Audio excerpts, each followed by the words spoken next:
Tudo bem, pessoal? Para quem não me conhece, eu me chamo Gelson e vamos conversar agora, nos próximos minutos, sobre as questões de ginecologia e obstetrícia na prova do SUS São Paulo. Então, olha só, as nossas impressões gerais sobre essa prova é que foi uma prova bem direta, com algumas questões muito específicas, tá? Mas pouquíssimas. De um modo geral, as questões elas foram muito mais tranquilas, sem grandes demandas por um raciocínio clínico muito extensivo. Basicamente, manteve o mesmo padrão do que a gente está acostumado nas provas do SUS, beleza? Então, questões diretas com respostas rápidas, muitas questões fáceis aqui também, ok? Então, uma prova aqui mediana para fácil, uma outra questão destoando. Então, vamos seguir, vamos ver o que a prova do SUS traz para a gente. Questão 61. Aqui eu tenho uma paciente de 51 anos de idade, 3 gestações e 3 partos, que apresenta um sangramento uterino após a menopausa. O exame de ultrassonografia mostrava ali um endométrio de 5 milímetros de espessura, sem outras anormalidades. E ele quer saber então qual que é o próximo passo na investigação dessa paciente. Então aqui uma questão bem clássica para a gente, né? A gente precisa lembrar que todo sangramento após a menopausa merece ser investigado. Todo sangramento pós-menopausa merece ser investigado. Como causas, nós temos desde a atrofia endometrial, que é a causa mais comum naquelas mulheres que não fazem uso de terapia de reposição hormonal, porque se elas fazem uso, essa vai ser a causa mais comum. Mas ainda temos que lembrar das causas benignas, como pólipos endometriais, hiperplasia endometrial, causas malignas, como carcinoma de endométrio. Outras também, como câncer de colo uterino, são causas possíveis de sangramento após a menopausa. Toda paciente que sangra após a menopausa, o primeiro exame complementar, claro, após a anamnese, exame físico, deve ser a ultrassonografia transvaginal, porque essa ultrassonografia ela vai me dizer qual que é o espessamento desse endométrio, qual é o eco endometrial. Toda vez que eu estiver diante de um eco endometrial acima de 4 milímetros, diante de uma paciente que não faz uso de terapia hormonal, ou ainda maior do que 8 milímetros naquelas que fazem uso, eu estou diante de um cenário de espessamento endometrial, uma provável hiperplasia endometrial ou até um carcinoma de endométrio. Nesse cenário, sempre que eu estiver diante de um endométrio espessado, eu preciso investigar diretamente esse endométrio. Isso pode ser feito com a estereoscopia, com biópsia dirigida, isso aí vai ser o padrão ouro para o diagnóstico, mas também curetagem, aspirada endometrial, também são técnicas que podem ser realizadas, mas com menor acurácia. A estereoscopia com a biópsia, de longe, é o padrão ouro para essa investigação. Beleza? Porque a gente precisa afastar a possibilidade de câncer de endométrio. Então, voltando para a nossa questão, de fato, a melhor conduta a ser tomada é o que está na letra B, realizar a biópsia endometrial com a esteroscopia. Sem dúvidas, esse é o padrão ouro. A letra A fala apenas em repetir a ultrassonografia em 6 meses. De modo nenhum, ela já sangrou, eu já tenho uma ultrassonografia que mostra que ela tem um endométrio espessado, não precisa aguardar mais nada, eu preciso prosseguir nessa investigação. Letra C fala em terapia com progesterona. Eu não sei qual é o diagnóstico ainda. Se eu estiver diante de uma hiperplasia endometrial, ok, essa terapia ela pode ser feita, mas se for um câncer de endométrio, a terapia não pode ser feita isoladamente, ok? Letra B fala com dedidado. Iniciar terapia com estrogênio de modo nenhum. Vamos lembrar que o estrogênio estimula o endométrio a se proliferar, então de modo algum eu vou dar mais hormônio para esse endométrio que já está espesso. E a letra E fala em ressonância nuclear magnética pélvica. É um exame muito bom para avaliação dos órgãos pélvicos, mas não é um padrão ouro, tá? O padrão ouro é o que está contido na letra B de bola. Questão 62. Aqui nós temos uma paciente de 29 anos de idade que ela tem um diagnóstico de síndrome dos ovários policísticos, SOP, que também tem infertilidade, mas ela deseja muito engravidar. Ela é uma mulher obesa, com IMC de 32, e ela ainda tem os ciclos menstruais irregulares. Eles querem saber qual é a primeira linha de tratamento para essa paciente. E trazem aqui pra gente clomifeno, metformina, gonadotropina, o que a gente vai fazer com essa paciente agora, que é a primeira linha de tratamento para uma mulher com SOP e infertilidade. Então, quando a gente pensa na síndrome dos ovários policísticos, a gente tem que lembrar que a fisiopatologia ela é muito complexa e, de fato, muito ampla, porque, como toda boa síndrome, ela envolve diversos órgãos e sistemas, tá? Então, nós temos problemas lá, desde a regulação da insulina, a produção do LH-FSH, regulação do ciclo menstrual, isso leva ali à formação de micropolicistos. Então, essa paciente ela tem uma tendência à produção de androgênios, então ela tem uma tendência a sintomas hiperandrogênicos, como acne, como também a alopécia, né, a calvície também feminina. Ela tem, na verdade, um risco aumentado de resistência insulínica, bem como síndrome metabólica, hipertensão arterial, irregularidade menstrual, enfim, toda aquela sopa de sintomas possíveis que a gente sabe que está associada à SOP. Mas a grande base, um dos princípios mais sedimentares nessa doença, nessa síndrome, está pautado na resistência insulínica. Essa paciente, ela tem uma grande resistência insulínica. Quando eu trato essa resistência insulínica, quando eu promovo uma mudança no estilo de vida dessa paciente, incluindo perda de peso para ela, sem sombra de dúvidas, essas pacientes elas apresentam uma melhora muito significativa, principalmente quando eu estou diante daquelas pacientes que têm manifestações de irregularidade menstrual, pacientes que têm uma obesidade associada, né? Vamos lembrar que a SOP tem vários fenótipos possíveis, mas aquela paciente que tem irregularidade menstrual, aquela paciente que tem obesidade, vários marcadores de risco ali para a síndrome metabólica ou outros tipos de doença, a mudança no estilo de vida, incluindo alimentação saudável, atividade física regular, de longe é a melhor terapêutica, a primeira linha de tratamento. Pacientes, inclusive, que perdem ali por volta de 6 a 10% do peso corporal, elas voltam a ciclar regularmente. Então, antes de eu prescrever um clomifeno, que é um indutor da ovulação, ou então uma metformina, que seria um sensibilizador à insulina, ou até uma terapia de fertilização in vitro, eu preciso orientar, recomendar uma mudança no estilo de vida, né? Alimentação saudável, atividade física, porque isso tanto aumentará o sucesso de uma gestação, bem como diminuirá os riscos associados a uma gestação de uma paciente que tem SOP, ok? Então, de fato, a resposta correta nesta alternativa, nessa questão, é a alternativa na letra D de dado, modificação no estilo de vida e perda de peso. A letra A traz o clomifeno, que seria o indutor de ovulação, é um medicamento indicado para as pacientes com SOP e infertilidade, entretanto, não é a primeira linha de tratamento. A letra B fala da metformina, que também é uma medicação indicada no cenário de resistência insulínica, ajuda inclusive no processo de fertilização, sem sombra de dúvidas. Quando a gente prescreve metformina, a gente diz para essa paciente que ela aumenta a chance dela engravidar, ok? Mas não é a primeira linha de tratamento. Letra C, gonadotrofinas, que também podem ser utilizadas como indutores de ovulação, não deve ser feito como primeira linha. E a letra E também está errada, porque a inseminação intrauterina é uma técnica de reprodução assistida, né? Uma técnica avançada para o tratamento da infertilidade conjugal. Então, como primeira opção, como primeira linha de tratamento, as modificações no estilo de vida e perda de peso, sem sombra de dúvidas, correspondem ao melhor tratamento para essa paciente neste momento, ok? Resposta, letra D de dado. Questão 63.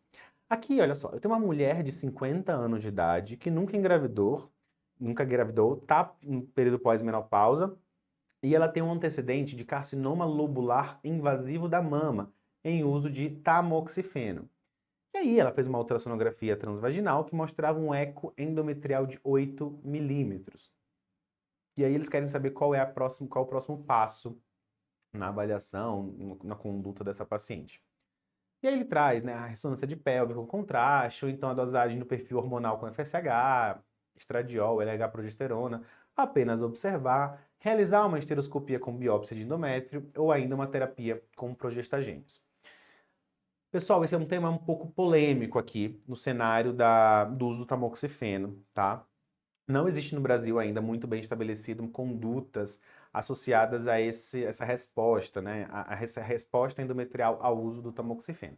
E vamos lembrar que o tamoxifeno ele age como um modulador ali seletivo dos receptores de estrogênio, onde em alguns órgãos ele vai ter uma ação inibidora, como por exemplo nas mamas. Então o tamoxifeno ele age de forma inibidora ali na mama, mas em outros órgãos ele tem uma ação estimulatória, como por exemplo no endométrio. Então ele tem uma ação antagônica a depender do tecido onde ele está agindo.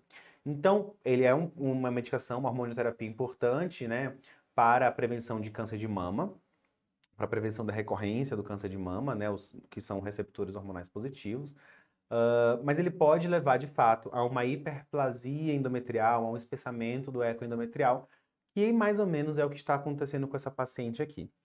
Esse efeito já é não só sabido como esperado. Tanto é assim que vários estudos têm demonstrado que a espessura endometrial para esse grupo de pacientes, a espessura endometrial considerada normal para esse grupo de pacientes pode variar entre 6 a 10 milímetros, tá?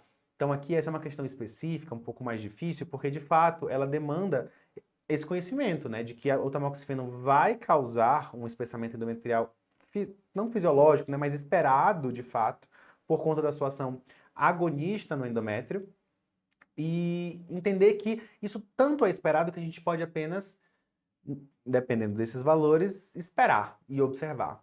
A biópsia endometrial não está indicada de rotina para essas pacientes assintomáticas. Então, uma mulher que não tem sintoma, que tem um discreto espessamento endometrial, e claro, está em uso de tamoxifeno, que é o que versa essa questão, a gente pode apenas observar. Porém, qualquer sangramento anormal, qualquer outra sintomatologia estranha, diferente daquilo que é esperado, merece ser investigada, ok? Uma outra coisa importante é que a triagem ultrassonográfica de rotina para essas pacientes ainda não foi recomendada pela COG, né, pela Colégio Americano de GO. Então, assim, a gente não sabe porque essa paciente fez a ultrassonografia, a gente não tem um protocolo bem instituído aqui no Brasil para isso, a gente acaba seguindo as diretrizes internacionais e por isso a nossa opinião é que nessa resposta, de fato, o gabarito seja a letra C, apenas a observação clínica, a paciente está assintomática, ela tem um eco endometrial, de fato, um pouquinho maior do que seria esperado para uma mulher no período pós-menopausa, mas ainda tranquilo, né? Normal, porque ela está em uso de tamoxifeno, segundo o que a gente acabou de ver, que o valor seria ali até mais ou menos uns 10 milímetros, a gente ficaria relativamente tranquilo, ok? Então não existe necessidade de investigação suplementar, complementar agora, nem fazer estereoscopia, nem ressonância ou qualquer outro tipo de dosagem. A terapia com progestaginos, ela pode ser considerada em alguns casos, de hiperplasia endometrial, como a gente já comentou em outras questões, mas nesse cenário específico do câncer de mama ele não deve ser feito, porque vamos lembrar que o câncer de mama, que é receptor hormonal positivo, ele pode ter receptor de progestagênio. Então está contraindicado aqui, tá?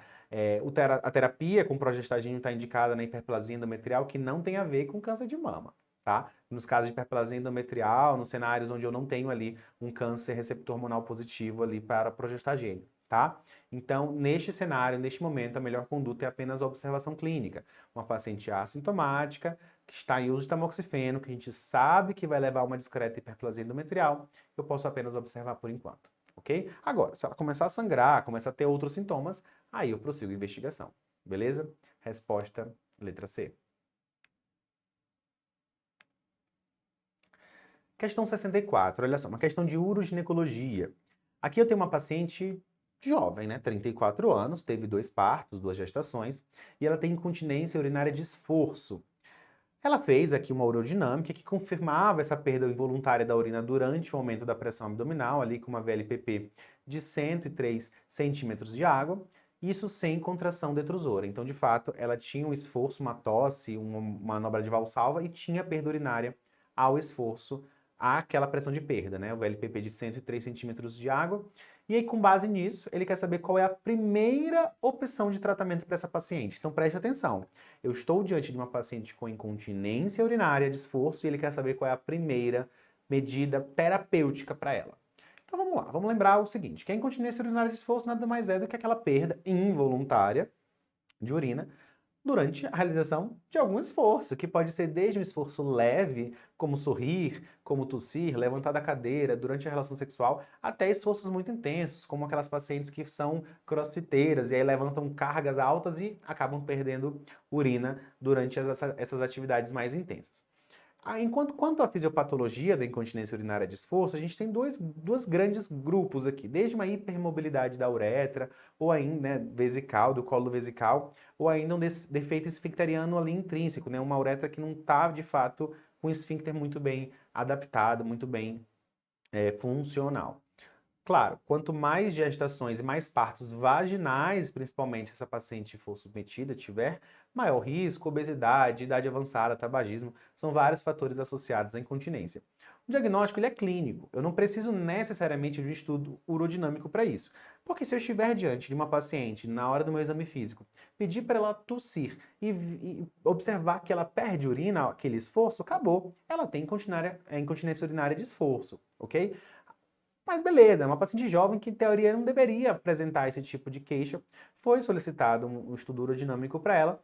E aí a gente tem que lembrar que, de acordo com o resultado da perda urinária ao esforço no estudo urodinâmico, a gente pode acabar pensando em um ou outro diagnóstico. Por exemplo, quando eu tenho uma perda urinária ali, uma VLPP de 60 centímetros de água, menor do que 60 centímetros de água, muito provavelmente eu estou diante de uma incontinência por defeito esfincteriano intrínseco, né? Uma deficiência ali do esfíncter que não está funcionando muito bem. Se essa perda for acima de 90 centímetros de água, provavelmente eu estou diante de uma hipermobilidade do colo vesical, ok? Independentemente da causa, o tratamento ele vai ser muito similar aos dois grandes grupos, né? Seja para as pressões de perda menores do que 60 ou maiores do que 90. Lembrando que a primeira medida deve ser um tratamento conservador, um tratamento não cirúrgico, que consiste em mudanças comportamentais, perda de peso, encaminhamento e realização de fisioterapia pélvica, fisioterapia para fortalecimento do assoalho pélvico. Pode ser feito ainda eletroestimulação, estrogênio tópico, tratamentos que não consistem em cirurgia. Caso essa paciente ela tenha uma refratariedade ao tratamento clínico, uma melhora que não foi tão significativa assim e ainda está muito incomodada, beleza, a gente está indicado, estarão indicados, né, os procedimentos cirúrgicos, seja uma cirurgia como colpofixação, cirurgia de Burch, ou ainda ali os slings, que são as terapias mais utilizadas hoje em dia. Mas vamos lembrar, o tratamento inicial deve ser conservador para todas as pacientes, porque todas vão ter algum grau ali de melhora se elas conseguirem se ater a esse tratamento, ok? Então, nesse cenário aqui, a resposta correta é o que está na letra D de dado. A fisioterapia pélvica para incontinência urinária tem uma excelente resposta, ainda mais para essa paciente que tem uma pressão de perda muito alta. Porque vamos combinar, se a paciente ela tem uma pressão de perda muito baixa, quer dizer que qualquer perdazinha ali, qualquer esforço, ela já perde urina. Aqui não, ela precisou de uma perda muito alta. Um esforço muito alto para perder a urina, na verdade, né? A pressão de perda dela acabou sendo mais alta. Então a gente entende que nesse cenário a fisioterapia ela pode ser ainda mais responsiva, porque ela já tem uma musculatura que dá uma segurada. Então a gente reforça essa musculatura e pode ser que ela não precise de nenhuma abordagem cirúrgica nesse momento, tá? Então, de fato, a melhor resposta é da letra D de dado. Cistopexia, colpoclase, de modo nenhum, né? Colpoclase que fechar a vagina de uma mulher tão jovem. Sling uretral também não está indicado. Injeção de botox, né, de toxina botulínica não faz parte da terapêutica de incontinência urinária de esforço. Ela é útil para incontinência urinária de urgência, né? Então, nem as abordagens cirúrgicas e nem esse outro tratamento clínico, que é o que está na letra E, fazem sentido para a nossa paciente. A melhor conduta neste momento, primeira medida, é o tratamento conservador com a fisioterapia pélvica. Resposta correta, letra D de dado. Olha só, aqui eu tenho uma questão que é sobre endometriose. Fala aqui um breve blá blá blázinho ali, né? O paciente com isso, aquilo tal. Suspeita de endometriose, ele quer saber qual é o padrão ouro para diagnóstico dessa condição. Não vamos ficar de grande enrolação aqui. Prova do SUS é assim, papo, qual é o principal diagnóstico, qual é a conduta direta, o que eu tenho que fazer? É isso que ele quer saber de você. Então vamos lá. Olha só, a gente precisa lembrar que a endometriose, ela nada mais é do que a implantação de tecido endometrial ectópico, fora da cavidade intrauterina. Existem várias teorias associadas ao seu surgimento, não interessa pra gente aqui. Porém, toda vez que eu tiver tecido endometrial implantado fora da cavidade uterina, eu tenho um diagnóstico de endometriose. A sintomatologia ela é extremamente ampla, né? A gente tem que lembrar os Ds da endometriose: dor pélvica, dispareunia, dor na menstruação, né? Disúria, disquesia. Tudo isso pode estar associado à endometriose. Não existe uma relação, uma proporcionalidade entre quantidade de doenças e manifestações clínicas, né? Então, às vezes, eu tenho um paciente que tem endometriose que se implanta em diversos pontos diferentes da pelve e elas podem ser completamente assintomáticas, mas eu tenho aquelas, eventualmente, pacientes que têm um ou outro foco de endometriose ali e são extremamente sintomáticas. Então, não existe essa correlação ali clínica, radiológica, né, por intensidade da doença nesse sentido. Para que eu dê o diagnóstico, eu tenho várias alternativas, né? Os exames complementares mais, de certa forma, acessíveis e práticos, né, para que a gente possa fazer essa abordagem diagnóstica, consistem na ultrassonografia transvaginal com preparo intestinal. Então, a paciente ela faz um preparo intestinal e aí com a ultrassonografia com um profissional experiente, ele avalia os pontos mais comumente atingidos pela endometriose. bem como a ressonância pélvica. Também pode ser um exame realizado com uma excelente acurácia. Entretanto, ele pergunta qual é o padrão ouro.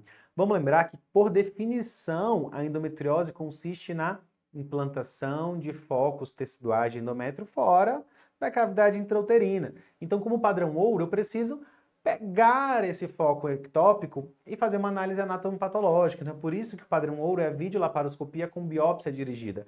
Porque nessa biópsia eu faço uma análise anatomopatológica e confirmo que aquele foco ectópico, aquele pontinho roxo que eu vi ali na pelve, marrom, roxo, que eu vi ali na pelve, de fato é a endometriose. A ultrassonografia transvaginal com preparo e a ressonância, elas vão dar indícios que podem ser de fato muito acurados, correlacionando a radiologia com a clínica da paciente, beleza, a gente até fecha o diagnóstico. Mas o padrão ouro, sem sombra de dúvidas, é a videolaparoscopia diagnóstica com a biópsia dirigida, né? Sem sombra de dúvidas, resposta correta, letra A, ok? A letra D fala em B e C, a gente já entendeu por que não são corretas.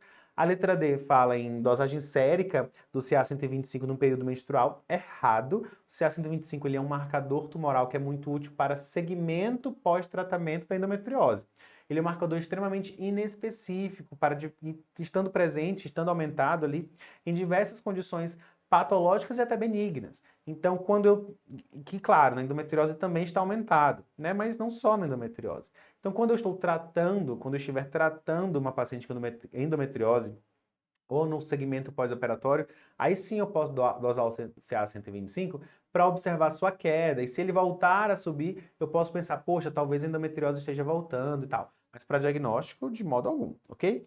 Letra E fala prova terapêutica com dienogeste, também errado.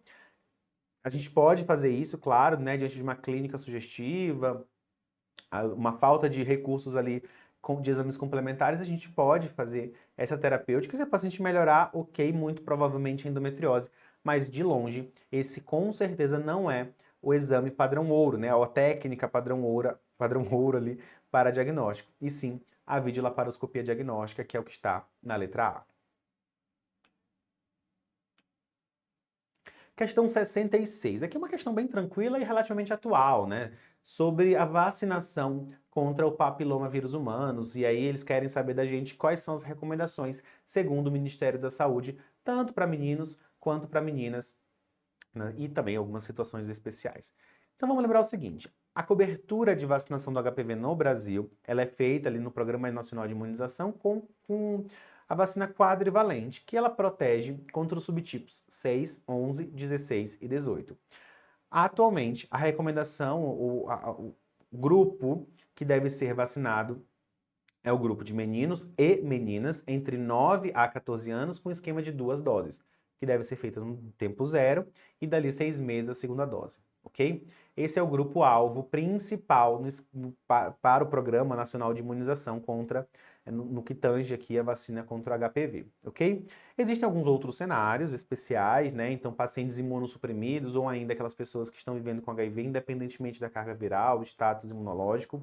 Pacientes transplantados de órgãos sólidos que estejam passando por quimioterapia também são um público-alvo direcionado aqui para a vacinação contra o HPV. Para esse grupo especial, nós temos que a data, né, ou melhor, a idade de vacinação ela é muito mais ampliada. A faixa etária apta para receber essa vacina ali entre 9 e 45 anos de idade. E aqui são 3 doses, no tempo 0, 2 e 6 meses.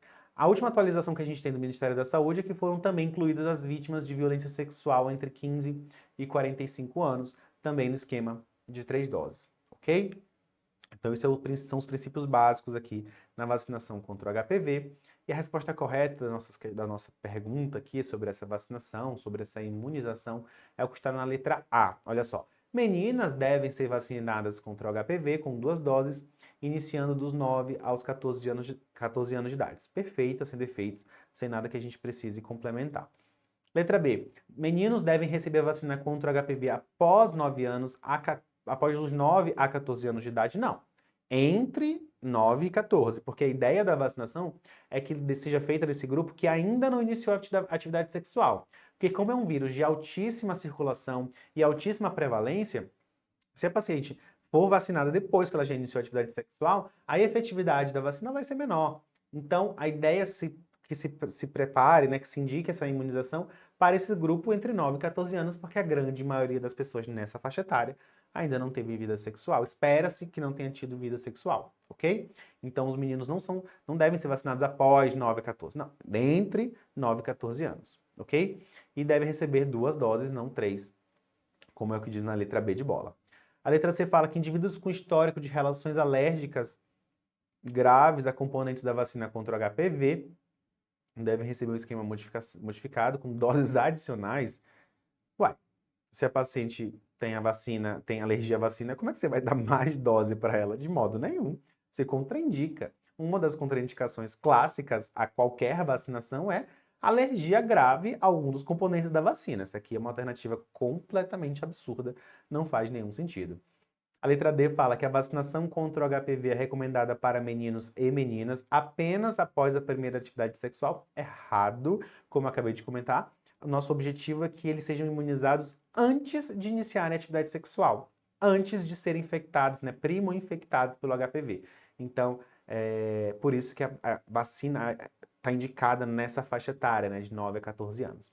A letra E fala que para indivíduos com imunodeficiências, como pessoas vivendo com HIV/AIDS, transplantados e pacientes oncológicos em quimioterapia e rádio, a vacinação é recomendada até os 45 anos de idade, e nesse caso, essa vacina deve ser feita com intervalo de 3 doses, com intervalo de 2 meses entre eles. Quase acerta, né? Quase bonitinha, certinho aqui. O que ele vacilou e que eu acho que algumas pessoas podem ter caído foi nesse intervalo de doses. O intervalo de doses para o esquema de 3 doses é 0, 2 e 6 meses, e não 0, 2 e 4 meses. Então a letra E está errada por conta desse intervalo de doses ali. Não é feito a cada 2 meses, é 0, depois 2 meses, beleza? E depois 6 meses após a primeira dose, ok? Então aqui, resposta correta, letra A.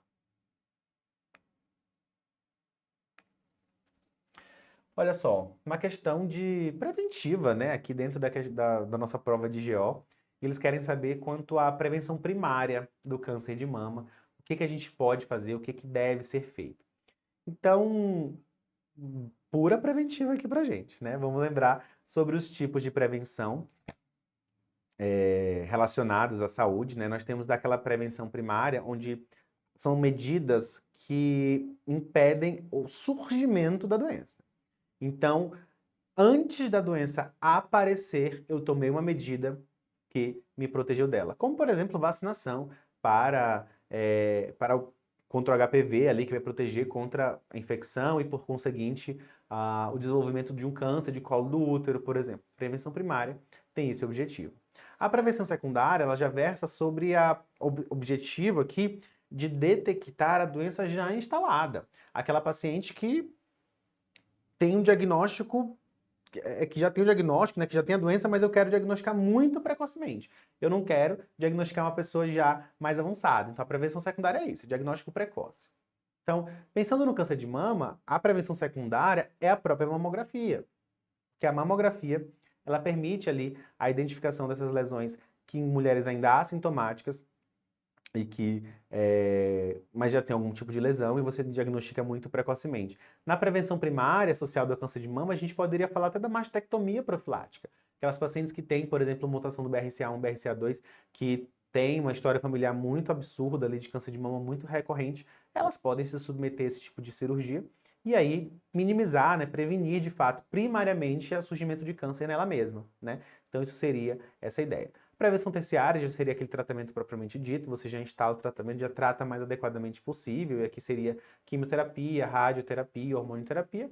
E a prevenção quaternária seria aquela prevenção ali das iatrogenias, né? Não fazer nada com excessos para que a gente não tenha, faça mais mal do que bem. Esse seria o princípio aqui. Sei que vocês já estão craque nessas medidas de prevenção aqui em saúde. Então, aqui ele queria saber quanto a prevenção primária em relação ao câncer de mama. A resposta correta para a gente seria a prática regular de atividade física e a manutenção de um peso corporal saudável, porque a gente sabe que o controle de fatores de risco previne, claro, o surgimento de um câncer de mama, uma vez que, por exemplo, obesidade, sedentarismo, tabagismo, alimentação rica em sódios, e outros tipos de embutidos aumentam, sim, o risco para diversos tipos de condições mórbidas, né, diversas doenças. Em algumas dessas doenças podem ser incluídas aqui o câncer de mama. Então, a prática regular de atividade física, manutenção de um peso corporal saudável entra ali na ideia de uma prevenção primária para o câncer de mama, ok? A letra A fala em realização anual de mamografia, errado, né? Uma vez que a mamografia ela entra principalmente como uma medida de prevenção secundária, com o objetivo de identificação inicial, precoce ali, de alguma lesão assintomática. A letra B fala terapia de reposição hormonal após a menopausa para redução de risco. A gente tem que lembrar que a terapia de reposição hormonal ela pode até aumentar o risco de câncer de mama, tá? Então, de modo algum. Letra D, mamografia e ultrassonografia das mamas anualmente, errado. Mais uma vez, o objetivo dos exames de imagem é a detecção precoce de, de, de doenças que já existem ali. Além disso, a gente tem que lembrar que o único exame de rastreamento para câncer de mama que se mostrou efetivo na redução específica da mortalidade contra o câncer é a mamografia. Então, a ultrassonografia não entra como medida de prevenção primária. E a letra E, mais uma vez, fala em mamografia, a gente já falou várias vezes, não faz sentido como prevenção primária, mas sim a letra C, que é a prática regular de atividade física e a manutenção de um peso corporal saudável, beleza? Questão tranquilinha aqui para vocês. Questão 68, olha só. Agora tem uma paciente de 32 anos. Estava tudo bem, previamente saudável. Ela se apresentou ali ao ginecologista com o resultado de uma lesão do Papa Nicolau de alto grau. Foi adequadamente encaminhada para colposcopia, e aí ele mostrava um carcinoma in situ no colo do útero. Essa paciente, ela não tinha nada, não tem nenhuma comorbidade, ela deseja preservar a fertilidade sem haver, né, nenhuma evidência ali de doença invasiva nos exames de imagem. Então, ela até fez uma investigação complementar e tudo mais. E quer saber o que a gente tem que fazer com essa paciente? Olha só, essa é uma questão extremamente clássica na prova do SUS São Paulo, que é a abordagem de um resultado alterado do Papa Nicolau. Ou eles vão querer saber o que vocês vão fazer após ali um Papa Nicolau alterado, que aí no caso não é o que eles perguntaram, uma vez que ela já foi para a colposcopia, então saber se a gente indica ou não colposcopia, ou ainda que o que fazer diante de um carcinoma in situ? Isso cai sempre, volta e meia eles trazem essa questão para vocês, é mais do que batida aqui. Então, vamos lembrar, né? O câncer de colo do útero é aquele que é causado principalmente pela infecção pelo HPV, especialmente ali os subtipos 16 e 18. O carcinoma epidermoide, né? O escamoso ali é o mais comum. O adenocarcinoma é o que vem em segundo lugar. Tem vários fatores de risco associados, né? Para além da infecção pelo HPV, como o tabagismo, imunossupressão, etc. O diagnóstico ele vai ser feito, claro, ali com uma biópsia dirigida, uma análise anatomopatológica. E o tratamento, que é o que ele quer saber aqui, depende do estadiamento. Então, assim, a gente não precisa decorar o estadiamento, eu trouxe só para assustar mesmo, né? Mas o estadiamento do câncer de colo do útero, assim como de todos os outros, é sempre muito imenso, né? Muito grande e vai ser muito específico, né? Mas uma coisa que é muito interessante dessa questão é que ele não falou nem de câncer ali, né? Invasivo, é um carcinoma in situ, é aquele que é estritamente confinado ao colo, que é basicamente aquilo que a gente observa aqui é o estadio 1, né? Carcinoma estritamente confinado ao colo e que nem ultrapassa, né? Não invade outras estruturas. Então, bem tranquilo aqui pra gente. A grande conduta, conduta a ser realizada nesse grupo de pacientes é a conização. E por que eu falei que é clássico? Porque é muito comum, né? A gente ter esse tipo de questão pra gente nas nossas provas. Fez um Papa Nicolau, que veio com uma lesão de alto risco. Você fez uma biópsia que ficou ali carcinoma in situ barra NIC3 e tudo mais. Isso é uma biópsia, vamos lembrar assim. A biópsia mostrou isso. Então, a ideia de se realizar uma conização para essa paciente é confirmar esse estadiamento. Porque às vezes aquela biópsia de fato mostrou apenas isso, mas quando eu faço uma conização, tiro uma região maior daquele colo, eu consigo avaliar com muito mais precisão se essa doença de fato ela está restrita ali ou não, né? Se ela ultrapassou a membrana basal, deixou de ser um carcinoma in situ, por exemplo, ok? Então, de fato, a melhor conduta para essa paciente é a conização. Ela tem desejo reprodutivo, é uma lesão que ainda não é invasiva, está em uma fase inicial, a conização é que deve ser realizada. Letra A fala em esterectomia, pelo amor de Deus, a mulher ela é jovem, tem desejo reprodutivo, não faz sentido Quimio-nel também não tem que ser feita aqui, ok? A paciente ela tem ideia, tem desejo de preservar a fertilidade, a quimioterapia ela pode afetar a fertilidade da paciente. Eu posso fazer um tratamento cirúrgico de baixo impacto, resolver esse problema. Letra D, fala de bracterapia também não está indicada aqui, a bracterapia ela está indicada em cenários mais avançados. E a vacina contra HPV, visando erradicar a infecção viral. Vamos lembrar que a vacina ela tem o objetivo de prevenção primária. Então, para pacientes ainda não infectadas, a vacina ela tem uma grande efetividade. Quando a gente prescreve a vacina para as pacientes que estão com carcinoma de colo do útero e tudo mais, a ideia é tentar, de fato, estimular a imunidade contra os outros subtipos virais que a vacina contempla. Isso pode levar a uma reação cruzada com aquele vírus que a paciente apresenta e tudo mais. Só que nesse cenário, vamos lembrar que já existe alteração celular.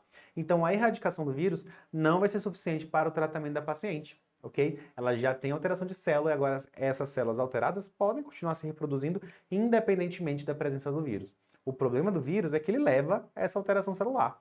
Então, beleza, a gente pode até indicar, considerar ali essa vacinação como um tratamento adjuvante no né, para essa paciente, mas não é o melhor nesse cenário aqui. Nesse cenário, o que eu preciso fazer é uma conização para confirmar esse diagnóstico e também extirpar essa lesão completa, ainda mais nessa paciente que tem desejo reprodutivo, ok? Resposta correta aqui, letra C. Questão 69. Essa questão, mais do que esperada, né? Vamos combinar. Nós tivemos aqui uma mudança recente na legislação do planejamento familiar, mas, né, e aqui ele versa especificamente sobre a ligadura tubária, laqueadura tubária. Então, uma mudança recente que entrou em vigor mesmo aqui esse ano. Então, era mais do que esperado que isso caísse para vocês aqui nessa prova, né? Bom, ele vai querer saber então qual a alternativa correta baseada na nova lei, né? A Lei 14.443 de 2022, e que entrou em vigor este ano, em 2023. Ele fala aqui sobre, por exemplo, letra A esterilização pode ser realizada imediatamente após a solicitação sem período de aconselhamento. A esterectomia e a oforectomia são métodos para a esterilização. C, a paciente ela deve ter no mínimo 25 anos. Letra D, é necessário o consentimento do cônjuge. Ou letra E, a ligadura tubária pode ser solicitada durante o parto como manifestação da vontade 60 dias antes. Então, assim, a gente trouxe aqui só o corpo da lei, só para trazer os pontos mais relevantes para a gente poder responder essa questão. Então, a gente tem aqui no artigo 10, olha só. O procedimento de esterilização, ela pode estar indicada, na verdade, né, para homens e mulheres com capacidade civil plena que sejam maiores de 21 anos. Isso é uma coisa que mudou na nova lei. Vamos lembrar que antigamente eram 25 anos. Ou, pelo menos, 2 filhos vivos. Então, 21 anos ou então 2 filhos vivos. Desde que observado um prazo mínimo de 60 dias entre a manifestação da vontade e o ato cirúrgico, período no qual será propiciada a pessoa interessada acesso a serviço de regulação da fecundidade, inclusive aconselhamento por equipe multidisciplinar, com vistas a desencorajar a esterilização precoce. Vamos lembrar, então, que é isso. 21 anos ou 2 filhos vivos. E entre a manifestação do interesse e o procedimento cirúrgico, precisa de um intervalo de pelo menos 60 dias. Esse intervalo se manteve da lei antiga para a lei nova, porque isso não mudou, esse intervalo. E esse intervalo ele é feito para que dê tempo, nesses 2 meses, entre a manifestação do interesse e o procedimento cirúrgico, para que dê tempo daquele casal, daquela pessoa, daquela mulher, daquele homem, daquele indivíduo, ser adequadamente orientado quanto às possibilidades de técnicas de controle de fertilidade que sejam potencialmente reversíveis, quais são os riscos, benefícios, as possibilidades de serem realizados no momento do parto, riscos inerentes ao procedimento, enfim, para que a pessoa seja de fato muito bem elucidada quanto às suas dúvidas, ok? Mais abaixo a gente tem o seguinte, olha só, a esterilização cirúrgica em mulher durante o período de parto será garantida à solicitante se observado o prazo mínimo de 60 dias entre a manifestação de vontade e o parto também, ok? Uma outra coisa que se manteve nessa lei em relação ao anterior é que esterectomia ou forectomia não podem ser técnicas para a esterilização. A única para a esterilização em mulheres é a laqueadura tubária, ligadura tubária. Não existe nenhuma outra técnica validada para a esterilização, segundo a lei do planejamento familiar, ok? Então aqui, a resposta correta é que está na letra E. A redação dessa assertiva não foi das mais felizes, porque ficou meio, dá a impressão aqui, quando ele fala que a ligadura pode ser solicitada durante o parto, que a paciente ela pediu agora, né? Mas ele complementa, dizendo que com a manifestação da vontade ali 60 dias antes. Então ele quer dizer o seguinte, ó, ela abriu o processo de laqueadura tubária lá na UBS, no lugar onde ela fazia pré-natal, lá mais de 60 dias atrás, fez todo o processo, validou, passou no atendimento e tudo mais, tudo certo. E, claro, a paciente ela não é obrigada, não é porque ela abriu o processo de laqueadura tubária que ela é obrigada a laquear no parto, de modo algum, né?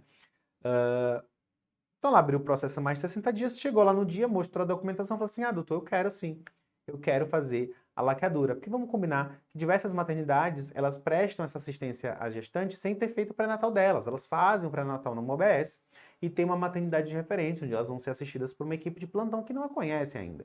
Então, chegando lá, ela apresenta essa documentação para o médico, para o obstetra de plantão, solicita ali na hora do parto, ele checa, tá tudo ok, e aí faz o procedimento, tá? Uma redação que não ficou muito boa, mas está correta, é o que está na letra E.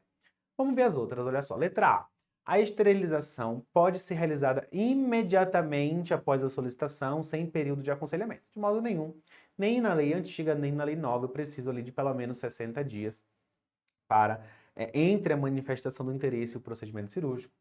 A letra B, esterectomia e oforectomia são métodos aceitos? Errado, né? Eu já falei que não pode. A lei, eu não, né? A lei já disse que não pode. A letra C fala que a paciente deve ter no mínimo 25 anos. Também está errado. Atualmente a gente tem um período de 21 anos, né? Uma idade de 21 anos para esse procedimento ser performado, ou 2 filhos vivos. E a letra D, que foi uma das grandes revoluções e mudanças e melhorias, né? Ao meu ver, inclusive, com essa nova lei que não existe mais a necessidade da assinatura do cônjuge para a realização do procedimento. O cônjuge não tem mais voz neste momento, ok? Resposta correta, letra E. Questão 70, olha só. Aqui ele quer saber sobre o atendimento de vítimas de violência sexual. Houve algumas atualizações recentes do Ministério da Saúde e quer saber o que eu preciso fazer com esse grupo de pacientes. Então é o seguinte, olha só, diante de uma paciente vítima de violência sexual, a gente tem algumas etapas nesse atendimento. Desde um acolhimento, notificação compulsória, anamnese, exame físico, a coleta de alguns vestígios, né, eventualmente, porque vamos lembrar, a paciente ela não precisa passar obrigatoriamente por um exame de corpo de delito, então você que está fazendo esse atendimento de violência sexual é responsável pela coleta de alguns vestígios que podem ser utilizados como prova. Então, anamnese, exame físico, coleta de vestígios, a realização de exames complementares, também profilaxias infecciosas contra a gravidez, bem como, né, a contracepção de emergência, beleza? E claro, depois que você faz esse primeiro atendimento, essa primeira análise, idealmente a gente faz um segmento ambulatorial para essas pacientes. Então, quando a gente pensa em profilaxia, eu tenho que lembrar que diversas infecções virais e também não virais que podem ser prevenidas. Então, sífilis, gonorreia, clamídia, tricomoníase, elas têm o seu esquema específico ali para prevenção após um evento de violência sexual. Então, sífilis, a penicilina benzatina, para gonorreia, ceftriaxone, para clamídia, azitromicina, para tricomoníase, metronidazol.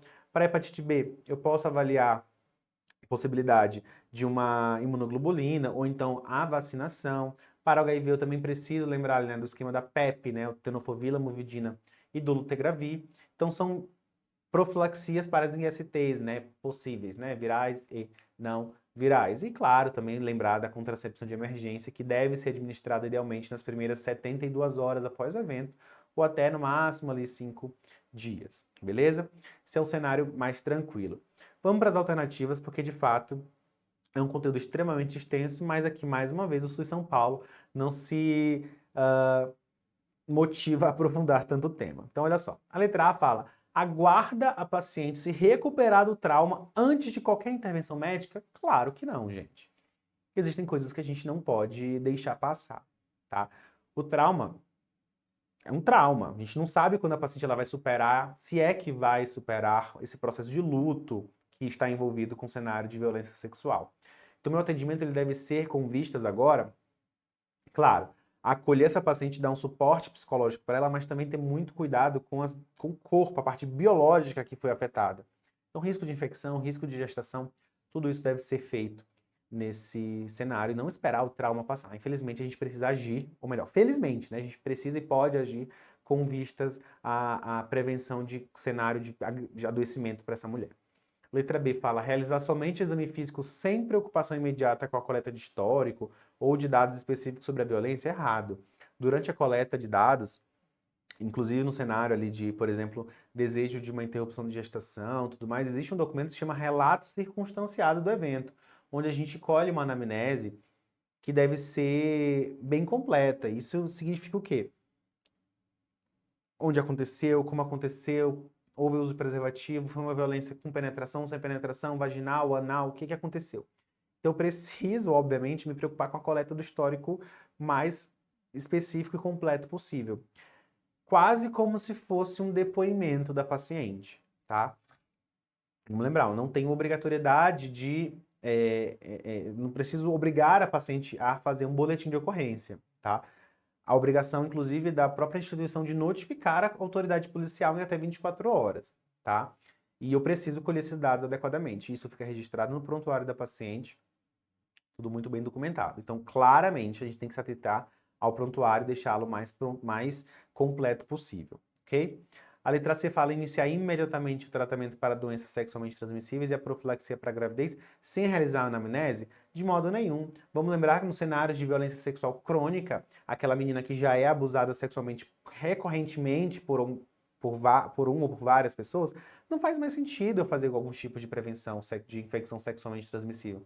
Porque o risco de no cenário de abuso crônico já está muito bem estabelecido. Então, nesse caso, aí eu faço exames antes, inclusive, da prescrição. Porque, digamos, a menina ela é abusada, a mulher é abusada sexualmente ali, constantemente, diariamente, ou então ela foi abusada semana passada e veio só hoje. Então, claro que eu preciso saber como foi, quando foi, quantas vezes foram, para eu saber exatamente qual é o melhor propedêutica a ser realizada, qual é o melhor tratamento a realizar para essa paciente, quais são as profilaxias indicadas ou não a ela, ok? Isso eu só consigo saber com a anamnese.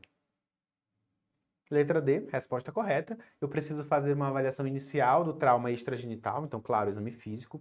Realizar uma anamnese detalhada, realizar um exame físico completo, incluindo ginecológico e urológico, fazer ali a profilaxia de STIs e hepatite B e realizar a contracepção de emergência dentro de 72 horas. Alternativa perfeita aqui é isso mesmo, ok? E a letra E fala em limitar o atendimento à prescrição de... Gente, a prescrição de ansiolíticos, encaminhamento para apoio psicológico, tô achando que é o quê? O show da Taylor? Pelo amor de Deus, né? Deixa pro pessoal lá que tava dando Rivotril para pessoal que tava, obviamente, muito mal. E eles se deram mal também, né? Pelo amor de Deus. Isso aqui não. Vamos fazer um atendimento completo aqui, ok? Nada de só ansiolítico. Gente, questão absurda, né? Assertiva absurda. Espero que você não tenha marcado essa daí, não. Resposta letra D. Questão 71. Aqui eu tô com Suzana agora, olha só. Ela estava avaliando uma paciente, Suzana estava avaliando uma paciente de 27 anos de idade que tem uma suspeita de gravidez devido ali a um atraso menstrual de 6 semanas e devido a um teste de farmácia positivo. Ela tem um exame laboratorial de um beta que mostra ali 28 mil miliunidades e um ultrassom com comprimento cabeça-nádega de 10 milímetros. E ele quer saber se está tudo bem. Gente, isso aqui é uma questão absurda, tá? Ninguém precisa saber isso aqui, porque, assim, a não ser que você trabalhe especificamente com ultrassonografia, com medicina fetal, esteja ali no dia a dia, você acaba entendendo melhor e decorando mesmo esses valores de CCN. Mas, assim, isso é um absurdo cair numa prova de acesso direto. Saber, de fato, o comprimento cabeça-nádega e a correlação desse valor com uma gestação evolutiva, idade gestacional pela menorreia. Pelo amor de Deus, questão completamente absurda, sem sentido, que não avalia nada, exceto aquela pessoa, né? Valida aquela pessoa que ou é excelente de decorar e decora até coisas relativamente inúteis, ou aquela pessoa que chutou muito bem, né? Então, assim, se você acertou, parabéns. Se você decorou também, assim, parabéns. Mas, assim, questão completamente absurda, que não faz nenhum sentido numa prova de acesso direto, quiçá numa prova de título, tá? Digo mais, numa prova de título não faz sentido uma questão dessa, ok? Deixada a minha indignação, vou mostrar para vocês. O que eu quero que vocês entendam né, que a gente pode falar aqui, versar sobre essa questão é o seguinte. Nos primeiros dias de evolução, né, logo após a fecundação e tudo mais, desenvolvimento do bebê, nas primeiras semanas, o potencial genético de crescimento desse embrião pouco interfere em seu tamanho. Ou seja, quanto mais prematura essa gestação, menos os fatores genéticos interferem no seu crescimento. De modo que esses fetos eles crescem mais ou menos de forma linear, quase como uma régua. Então, por exemplo, olha só, aqui feto com CCN de 2 milímetros, isso já vai ser correspondente ali, por exemplo, uma idade gestacional aqui de 5 até 6 semanas no máximo, ok? E 10 milímetros, essa idade gestacional já vai estar aqui entre 5 até 7 semanas, ok? Com a mediana aqui de 7 semanas, tá bom? Então é isso aqui que a gente tem. Em relação ao beta-HCG, isso é mais inespecífico ainda, né? Porque olha só, 10 semanas, ou melhor, 6 semanas de gestação, eu posso ter um beta aqui com mediana de 17 a 20 mil, tá? Isso pode variar de 10 a 37 mil. Então, assim, completamente inespecífico, uma coisa extremamente bizarra, né, da gente decorar. Sem contar o fato aqui de que algumas gestações, em alguns cenários, eles aumentam muito o beta-HCG, como gestações múltiplas e tudo mais, tá? Bom, deixada essa minha indignação, esses valores de beta-HCG e do valor do CCN são de fato compatíveis com uma gravidez, uma gestação intrauterina normal, ali em torno de 6 a 7 semanas de gestação, tá bom? Esse que está na letra A, não tem muito que a gente possa discutir, porque de fato é isso mesmo. No comecinho eles crescem de forma muito linear, todos muito, muito parecidos. A margem de erro é muito pequena, ali de poucos dias, tá? De até 5, 7 dias, a depender da idade gestacional, mas muito pouco, tá? Letra B fala que uma gravidez com potencial, né, possível desenvolvimento anormal, sugerindo ali a necessidade de acompanhamento subsequente. Não.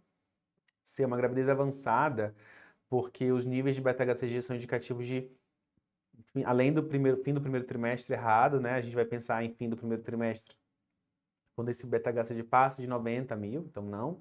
Letra D, início de uma gestação gemelar. Se fosse uma gestação gemelar, ele diria ali que tinham 2 embriões com 2 CCNs diferentes. Não tem isso dizendo. E outra, os níveis de beta-HCG são muito maiores, porque eu tenho 2 corpos, né, 2 tecidos trofoblásticos produzindo beta-HCG, então os valores ficam muito, muito maiores. E letra E fala que atraso no desenvolvimento embrionário, considerando o tamanho do CCN. Não. Pelo que a gente viu na tabela, está tudo compatível, né, a DUM dela com o crescimento desse embrião. Resposta correta, letra A, nessa questão absurda. Questão 72. Aqui, durante uma consulta de pré-natal, uma gestante com 8 semanas demonstra uma preocupação com a rotina de acompanhamento da sua gravidez. E quais são as medidas preventivas recomendadas? Com base na situação hipotética e considerando as diretrizes do Ministério da Saúde, ele quer saber sobre o acompanhamento pré-natal dessa paciente, sobre os exames e tudo mais. Então, quando a gente pensa nos exames a serem realizados, a gente pode dividir, claro, a gravidez em 3 trimestres. Lembrando, então, que, idealmente, num cenário mesmo de risco habitual, aquelas pacientes sem morbidades, os fetos também muito bem, a OMS e o Ministério da Saúde preconizam no mínimo 6 consultas de pré-natal. Uma consulta ali no primeiro trimestre, 2 consultas no segundo trimestre e 3 consultas no terceiro trimestre. Em relação aos exames a serem realizados em cada uma dessas fases, nós temos que no primeiro trimestre eu tenho ali hemograma, tipagem sanguínea, com dosagem de fator de RH, considerar um cumbis indireto, glicemia de jejum, algumas sorologias, avaliação urinária, urina 1, urocultura, colpostologia oncótica também, o parasitológico de fezes pode ser solicitado, ok? No segundo trimestre, o grande exame aqui é o teste oral de tolerância à glicose para as pacientes que tiveram uma glicemia de jejum normal. Para aquelas que têm uma tipagem RH negativa, a gente dosa novamente humus indireto. E eu posso considerar aqui também, mais uma vez, a toxoplasmose, né? Para as pacientes suscetíveis, eu posso dosá-lo a cada 2 meses, pelo menos, ok? No terceiro trimestre está indicado um hemograma, mais uma vez as sorologias ali, VDRL, HIV, hepatite B, hepatite C também a gente pode dosar. Mais uma vez a urocultura e sem esquecer no rastreamento ali contra o streptococo do grupo B. Beleza? Esses são os exames. Então vamos para as nossas alternativas, olha só. A letra A fala a realização de no mínimo 6 consultas de pré-natal, ok. incluindo uma consulta odontológica e uma consulta de puerpério. O que está errado aqui? Essas 6 consultas são apenas consultas de pré-natal, né? Em relação às consultas de puerpério, recomendadas são pelo menos 2, minimamente 2, né? Uma 7 dias após o parto e outra ali no final do puerpério, após o 42º dia pós-parto. Essa é a recomendação basal. E por que a gente faz uma consulta lá com 7 dias, né, pós-parto? Porque, pensando em puericultura, a gente também faz uma avaliação do bebê, né, do recém-nascido, também ali 7 dias após o nascimento. Então, é avaliado o bebê, bem como avaliada a mãe, né? Pensando no cenário de UBS, onde eu tenho um médico da família muito bem capacitado e treinado, ele tem esse potencial de fazer essa avaliação combinada ali do bebê e da mãe, tudo no mesmo momento, né? Essa é a recomendação. Letra B fala que recomendação de suplementação vitamínica com ácido fólico e ferro somente, né, apenas no segundo trimestre da gestação.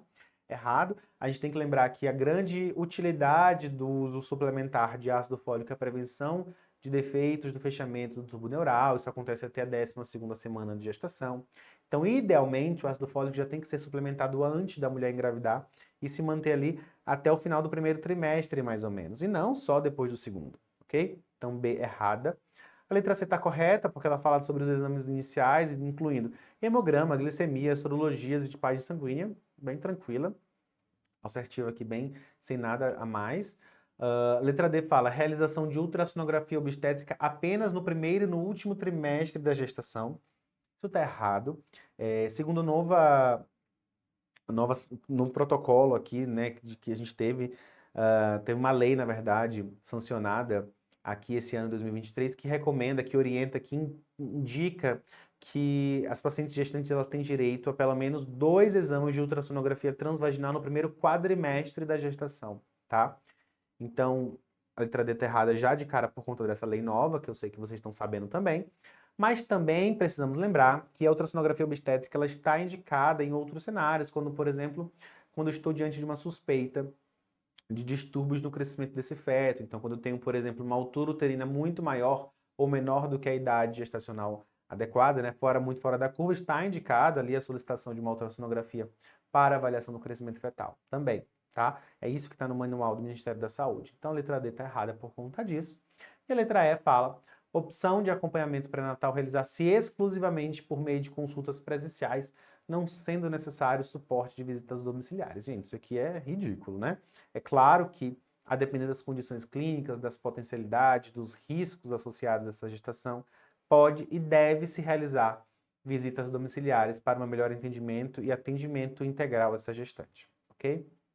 Então aqui também está errado. Questão bem tranquila, né? Sem grandes complicações para a gente, de fato. Resposta é a letra C aqui para a gente, ok? Sem discussão. Questão 73. Aqui eu tenho uma gestante de 30 anos de idade, que ela estava ali no consultório com uma consulta de pré-natal, e uma médica informou sobre uma ultrassonografia morfológica do primeiro trimestre. Vamos lá, sobre o morfo de primeiro. Com base na situação hipotética e considerando as diretrizes atuais, ela quer saber quais são os marcadores de risco avaliados nesse exame para a detecção de anormalidades cromossômicas, incluindo a síndrome de Down. Uma questão muito boa aqui sobre esse tema. O que eu preciso de vocês é que a gente lembre o seguinte: a ultrassonografia morfológica do primeiro trimestre, ele é um exame, na verdade, né, esse morfológico, que tem como objetivo, tem vários objetivos, mas o principal dele é um cálculo, é um rastreio do risco de cromossomopatias. Então, nós avaliamos diversos parâmetros ultrassonográficos desse feto, tanto anatômicos, estruturais, como também funcionais, para cálculo, né, para estimativa desse risco. Para que esse exame possa ser feito, né, os critérios de normalidade dele foram validados para fetos com tamanho muito específico. Tamanho este baseado no comprimento cabeça-nádegas, que deve ser feito, né, com feto entre 45 e 84 milímetros. Isso vai corresponder ali mais ou menos entre 11 semanas e 3 dias e 13 semanas e 6 dias. A gente acaba englobando de modo mais geral, indicando de forma mais rotineira entre 11 e 14 semanas, mas sendo o mais caxias possível seria isso.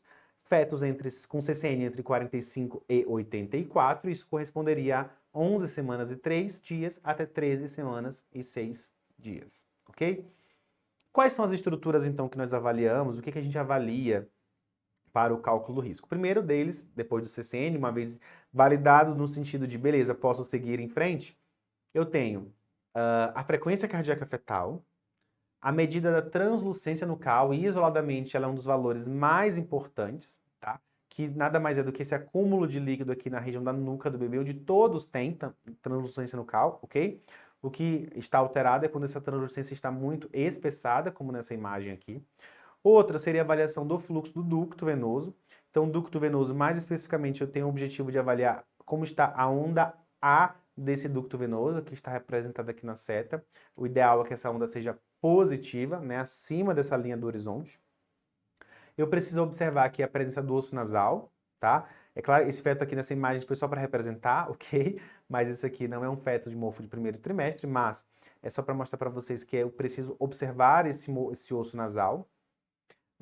E também o fluxo cardíaco que passa ali pela válvula tricúspide, para saber se eu estou diante de um fluxo com grande regurgitação ou não, ok? Então esses são os principais parâmetros ultrassonográficos para o cálculo de risco de cromossomopatias. A gente coloca isso numa calculadora, ela vai dar para a gente esse risco, se ela vai mais alto ou mais baixo, de acordo com os meus achados, ok? Esse é o resumo aqui do morfo de primeiro. Então, indo para as nossas alternativas, olha só. Letra A fala que a medida do comprimento do húmero e a presença de defeitos cardíacos congênitos. Errado. O comprimento do húmero não faz parte da avaliação do risco de cromossomopatias, de cálculo de doenças genéticas aqui. Letra B, apenas a translucência nucal, sendo outros marcadores como ducto, fluxo sanguíneo irrelevantes. Claro que não, acabei de falar. Todos eles entram no cálculo de risco. De fato, a translucência é o que traz maior sensibilidade, maior acurácia mesmo. Só que quando a gente também tem esses outros marcadores que entram nesse score, ok? A letra C fala em ângulo frontomaxilar e a medida do comprimento do fêmur. Errado. Esse diâmetro frontomaxilar, ele tem como um dos objetivos da avaliação de retrognatismo. Não entra aqui como cálculo de risco para cromossomopatias. É um marcador muito pequeno, tá? Beleza? Porque retrognatia está presente em algumas síndromes, mas também está presente na população geral, então é uma coisa muito pequena, a gente não faz isso de rotina. E o fêmur também não entra no cálculo de risco. Letra D fala translucência nucal com valores normais abaixo de 2,5, ok? Osso nasal, que quando ausente ou hipoplásico pode indicar uma síndrome de Edwards, síndrome de Patau. O Doppler do ducto venoso, ok? Certamente não foi um autor de medicina fetal que fez essa alternativa, né? Porque jogou umas informações soltas, mas está tudo certo, ok? Tá tudo bem aqui. Letra E fala que a medida do comprimento cabeça-nádegas para estimar o risco de anormalidades cromossômicas é errado. Vamos lembrar, o comprimento cabeça-nádegas ele tem o objetivo de me dizer se eu posso ou não fazer o cálculo de risco, porque o cálculo de risco foi indicado para fetos que têm um CCN entre 45 e 84 milímetros de mercúrio. Milímetros de comprimento, nada de milímetros de mercúrio. Milímetros, tá? Associados à dosagem do estriol plasmático, não. Os exames de sangue que são solicitados nessa época seria o PAP-A, fração livre do beta-HCG e também o PLGF, não estriol plasmático, ok? Então, resposta correta, letra D de dado. Opa, questão 74 aqui. Aqui eu tenho um médico, ele estava revisando as condições de uma paciente no período puerperal, a qual apresentou ali febre e dor em baixo ventre. Com base nessa situação hipotética, assinale a alternativa correta no que se refere à terapêutica indicada para essa paciente, considerando as bactérias mais comumente envolvidas no cenário de infecção puerperal. Questão terra tranquila aqui pra gente, olha só. Vamos lembrar que infecção puerperal é toda vez que uma puérpera é infectada, né? Geralmente essa paciente ela se manifesta clinicamente com febre e também outros sintomas constitucionais, sintomas mesmo sistêmicos, tá? Geralmente ela surge ali depois das 24 horas pós-parto e ali nos primeiros 10 dias também, ok? Acho que é mais ou menos isso que a gente tem que entender. Em relação aos exames, claro, né, uma infecção com manifestação sistêmica, né? Então, posso solicitar hemograma, hemocultura, cultura de urina, avaliar de fato onde é o foco infeccioso dessa paciente, fazer uma radiografia, ultrassonografia e tal. Quando eu penso na infecção puerperal, tem vários sítios possíveis, né? Então, endometrite, infecção de ferida operatória, infecção da própria episiotomia, mastite, tudo isso não deixa de ser um processo de infecção puerperal. Pensando na endometrite, né, que é uma das infecções mais potencialmente graves mesmo para a gente no cenário de infecção puerperal, o principal fator de risco para a sua ocorrência é parto cesáreo, né, o parto cirúrgico. Aqui a gente trouxe um parágrafo enorme com um monte de comorbidades, um monte de outros fatores de risco que podem estar associados. É claro que eu não vou ler isso tudo para você. Depois, quando você quiser revisitar, rever essa questão, dá um pause aqui, lê com calma esses outros fatores de risco, mas é isso. O principal, de longe, é a cesárea. Existem vários outros, né? Outras infecções, baixo nível de higiene, baixo nível socioeconômico, etc. Uma coisa que vocês precisam entender é que a endometrite costuma ter uma etiologia polimicrobiana, com micro-organismos que já fazem parte ali da flora vaginal. Então, diante de um cenário ali infeccioso, existe uma ascensão potencial aqui dessas bactérias que vão levar essa infecção naquela região, ok? É isso que a gente precisa lembrar. O quadro clínico costuma apresentar, né, aquela tríade de Bloom, né? Então tem o útero amolecido, hipoevoluído, doloroso, pós-teloqueações com odor alterado, dor fétido, né, purulentas. E o tratamento, por se tratar de uma infecção geralmente polimicrobiana, também tem que ser de amplo espectro.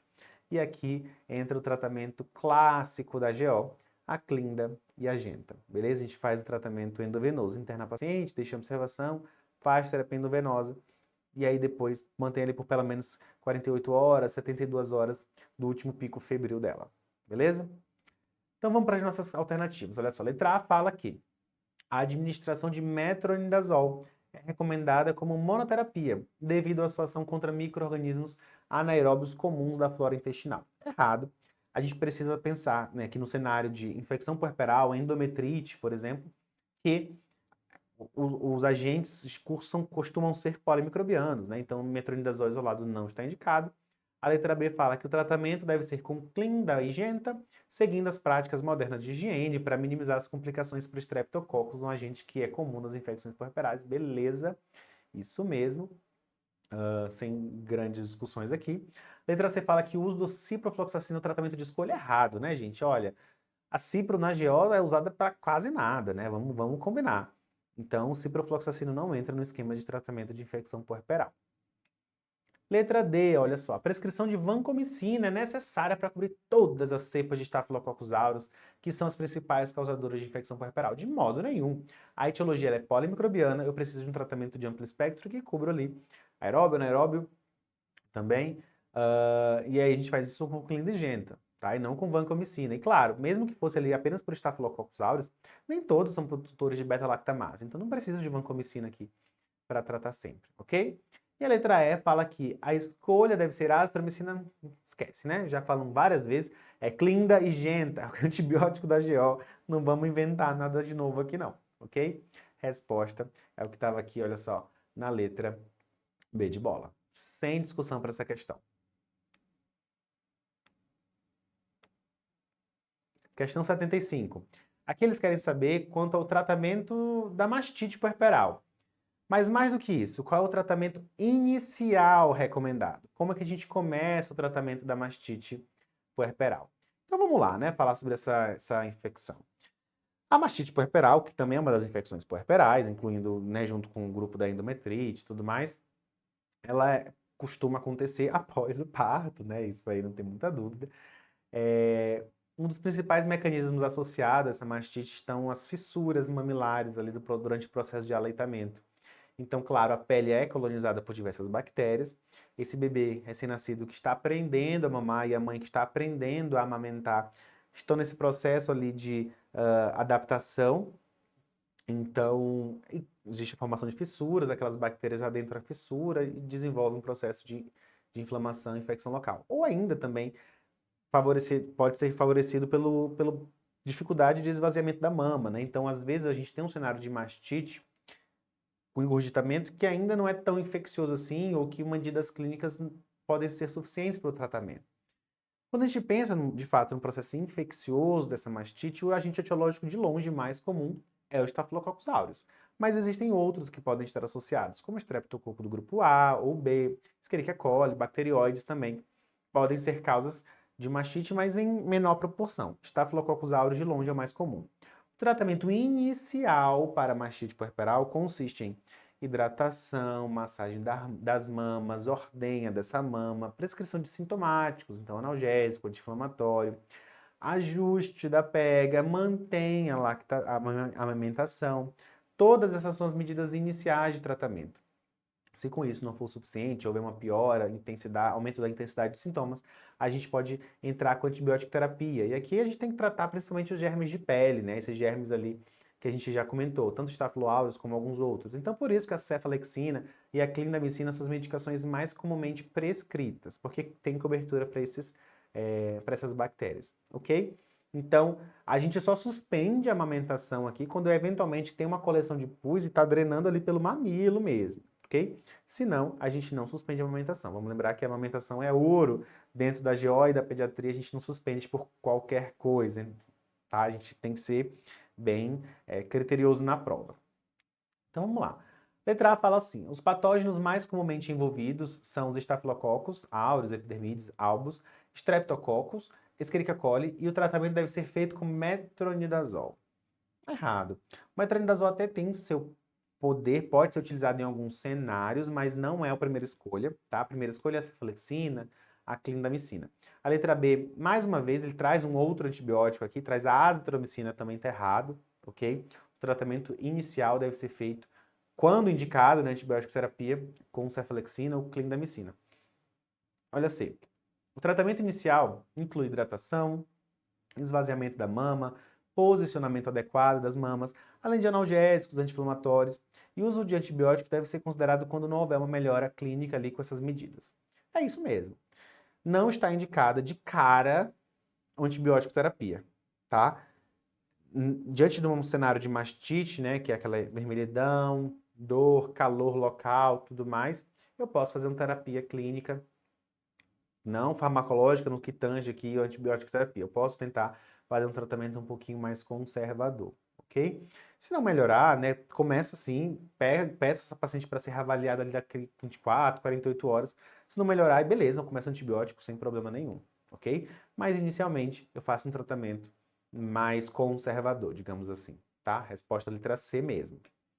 Olha só, a letra D fala que a terapia antibiótica para mastite deve ser iniciada imediatamente após o diagnóstico, sem necessidade de medida de suporte.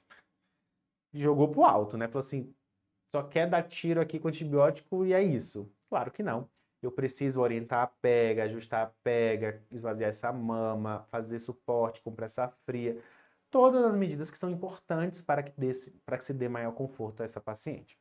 E a letra E fala que a mastite puerperal ocorre exclusivamente durante o primeiro mês pós-parto. É claro que não. A mastite nada mais é do que infecção dessa região mamária, que está associada ali a uma colonização, uma infecção, na verdade, pelas bactérias que colonizam a pele. Isso pode acontecer em qualquer fase do puerpério, da amamentação. O mais comum é no primeiro mês, porque geralmente o primeiro mês é o período de adaptação da mãe e o bebê ali a esse processo de amamentação. Mas é claro que pode acontecer em qualquer outro período, ok? E não só no primeiro mês. Então, totalmente errado aqui. Beleza? Questão bem tranquila pra gente.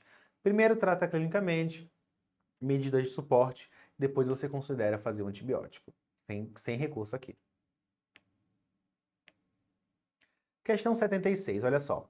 Aqui eu tenho uma paciente de 42 anos, que está com 34 semanas de gestação. Ela chegou ao pronto-socorro obstétrico porque ela estava com dor ali, junto com sangramento vaginal. Os exames BCF ausente, uma hipertonia uterina, e essa paciente tem história de uso de cocaína. Além disso, um pré-natal inadequado, tem anemia e deficiência de ferro e vitamina B12. E ainda, por cima, é uma paciente hipertensa crônica. Então, beleza, quando vi esse cenário, eu sei que você já marcou, já puxou uma seta e falou assim, DPP, descolamento prematuro de placenta, é isso mesmo.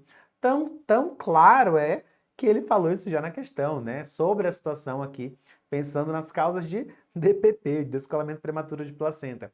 Basicamente, quais das informações obtidas aqui, né, expostas nesse caso clínico, são fatores de risco para essa ocorrência, essa morbidade gestacional tão grave.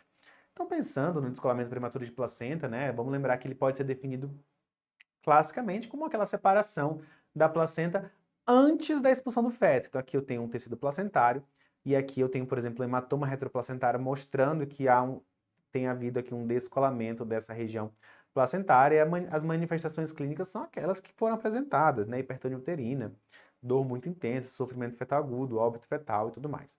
Mas quanto aos fatores de risco, existem alguns que são muito bem estabelecidos. Um deles é a própria hipertensão arterial, e ela pode ser tanto a hipertensão crônica, como também os estados hipertensivos gestacionais, né? Então, a hipertensão gestacional, pré-eclâmpsia, podem estar associadas, né? Aumentam sobremaneira o risco da DPP. Além disso, a ruptura prematura de membranas ovulares, trombofilias hereditárias, como a mutação do fator 5 de Leiden, pode estar associada a esse cenário. Um que é muito clássico em provas também é o uso de cocaína. Cerca de 10% das pacientes gestantes que fazem uso de cocaína, né, podem evoluir com o cenário de DPP, pacientes que fazem uso do crack também. A idade materna avançada é um fator de risco associado à DPP. A gente não sabe muito bem o porquê, mas com o passar da idade, a decídua, né, a região endometrial, ela fica diferente, né? Não vou dizer desgastada, mas ela tem uma funcionalidade diferente do que em relação às mulheres mais jovens, e isso aumenta o risco de DPP. Quanto mais partos essa mulher tiver, maior risco ela vai ter, né? Vamos pensar que é um risco acumulado. Se a chance é baixa na população, se ela tem mais filhos, esse risco acumulado aumenta. Então ela tem de fato, é um fator de risco para isso. Trauma abdominal, então um acidente de carro, queda da escada, enfim, pode aumentar esse risco. Tabagismo, já ter tido um DPP. E pacientes que têm uma rápida descompressão uterina. Então, por exemplo, pacientes de gestações gemelares, que têm o parto do primeiro filho.